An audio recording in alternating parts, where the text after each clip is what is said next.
Je pa seveda preteklo leto prineslo precej izzivov, kar se tiče življenja z demenco in COVID-om v ambulanti, naprimer,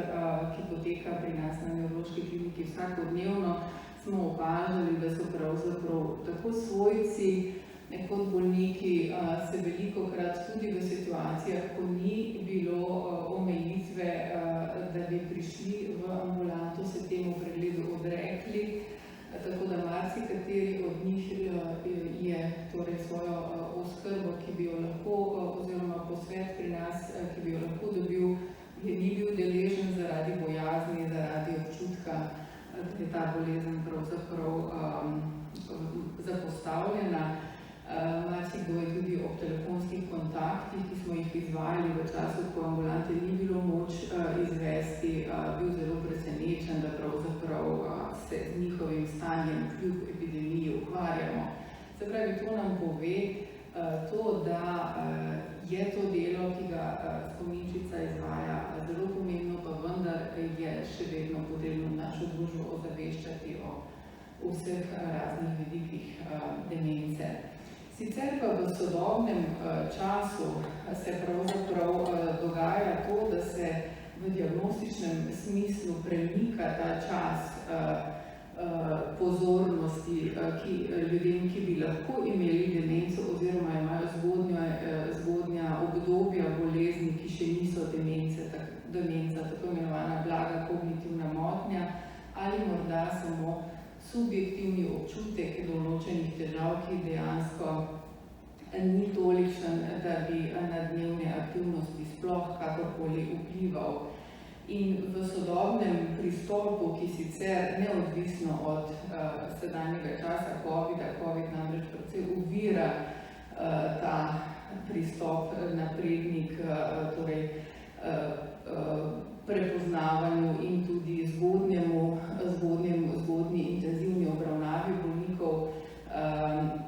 vodi pravzaprav to, da bi pri ljudeh prepoznali in naslovili tako imenovane dejavnike tveganja za razvoj demence. Na eni strani pa se ob tem, da se naslovi dejavnike tveganja, kot so na primer zdravljenje sladkorne bolezni, arterijske hipertenzije, telesna aktivnost, telesna teža, individualne značilnosti posameznika. Se pravi, na vse te stvari bi pravzaprav kot zdravstveni sistem, kot zdravniki na splošno lahko pri starejših osebah, ki imajo zaradi tega dejstva, ker so v starejšem obdobju, imajo večje tveganje, bi v bistvu lahko več pozornosti posvetili in bili gotovo bolj učinkoviti. Namreč naša ena od raziskav, ki smo jih pred COVID časom zaključili, je pokazala, da je v ambulanti specializirani za sladkorno bolezen zelo veliko oseb, ki se ne zavedajo, da imajo kognitivne težave, se o njih ne razpravlja oziroma se jim ni niti časa oziroma namena, da se jim posveti pozornost. To je eden od vidikov, kjer bi strokovnega stališča lahko bili bolj učinkoviti. Letošnje leto je prineslo tudi nekaj izjemno zanimivega in pomembnega, in sicer ameriška agencija FDA je odobrila v začetku junija prvo zdravilo za zdravljenje Alzheimerjeve bolezni, učinkovino aducanumab, ki vpliva nedvomno na odlaganje oziroma na količino bolezenske beljakovine, ki se kopiči pri bolniku z Alzheimerjevo boleznijo, to je amiloid. Ta odobritev pomeni pravzaprav prvo zdravilo, ki vpliva na proces Alzheimerjeve bolezni, vendar ima ta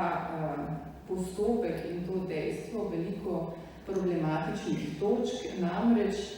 dejstvo je, da je raziskava pokazala učinkovitost te snovi na količino amiloida v možganih posameznikov, vendar na žalost niso uspeli dokazati, da dejansko tako zdravljenje vpliva na klinično stanje bolnikov, ki so bili s tem zdravljeni. Zato to dilem, nesoglasij, vprašanj. In seveda si želimo, tisti, ki se ukvarjajo terapevtsko s to boleznijo, da bodo te dileme čim prej nekako razjasnjene, da bo jasno, ali dejansko bomo lahko osebam z demenco tako zdravilo tudi v evropskem prostoru kdaj ponudili. Če temu bo tako, bo seveda predtem potrebna obravnava na Evropski agenciji za zdravila in potem zelo verjetno precejšnja reorganizacija sedanjega načina obravnave bolnikov z demenco v ambulantah. Tako da absolutno jaz mislim, da se vsi tukaj veselimo te možnosti. Predstavljam si, da bodo tudi druge učinkovine, ki so zdaj v končnih fazah preizkušanja, kako od njih, da bo lahko pokazala učinkovitost. Predvsem pa bi to bil velik korak, predvsem za tiste ljudi, ki so v zelo zgodnem obdobju svoje bolezni. Se pravi, ponovno se vračamo na zgodno diagnozo, tistim bo dejansko tako zdravljenje poleg naslavljanja dejavnikov tveganja lahko